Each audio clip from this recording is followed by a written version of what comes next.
The part of the interview that I think many people paid attention to the most was Chris was direct. He said, "Hey, what do you think about Zadarius Smith?" And trying to find out or maybe learn a little bit more, or dig a little bit regarding the Lions' potential interest because Zadarius Smith has been out there saying, "Hey, I want to come back."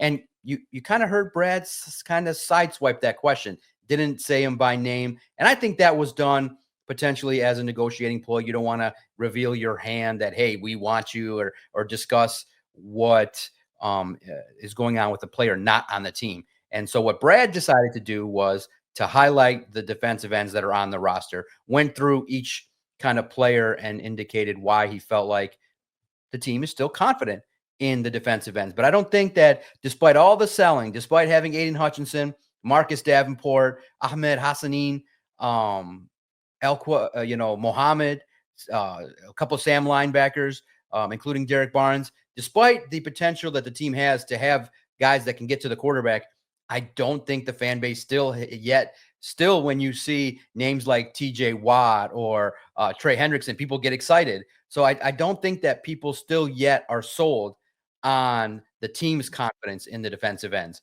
But what say you? What do you make of how Brad Holmes, I thought he did an admirable job trying to continue to sell that this team's defensive ends can do some things. I just think that many people are fearful that Marcus Davenport might not be around to continue to contribute at the level that people want.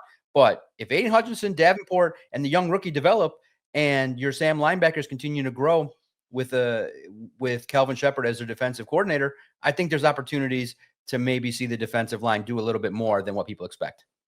I think one of the biggest storylines in training camp is that second defensive end position, and maybe not for the reason of, hey, who can they still go out and get? But I think that what the Lions seem to be pretty committed to doing right now is making lemonade out of the lemons that they have. And I think that part of that is they're still pretty bullish on Marcus Davenport. And obviously when he was available, he was pretty good.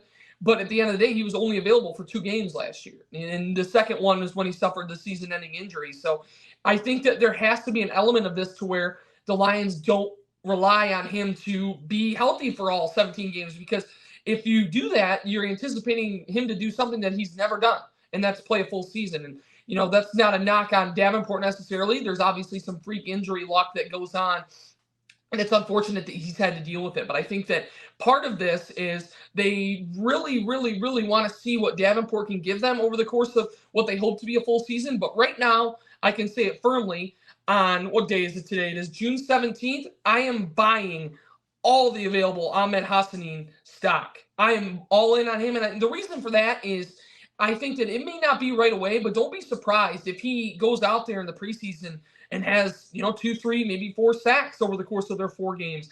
I think that his motor is going to become a very defining characteristic of how he plays. And I think that if he doesn't work out in Detroit, it's not because he didn't try. Like, the effort is 100% there. And I think the Lions can work with that.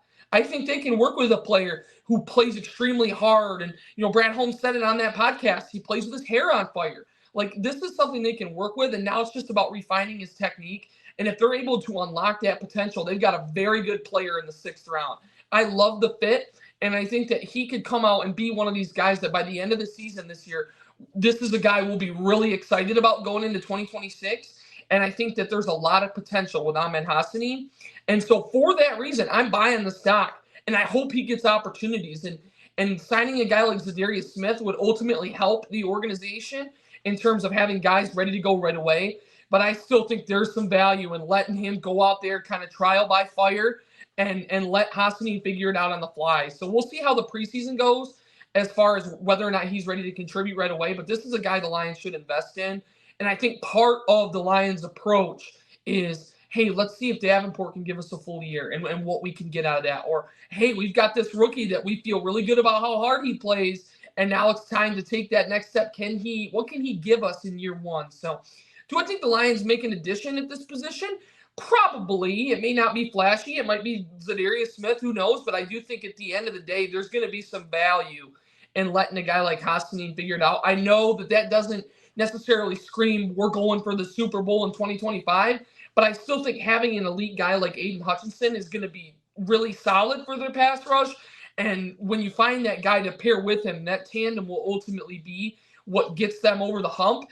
and it's all about figuring it out right now. But I do think there's some value in investing in a guy like Hassanin and letting him get opportunities early on.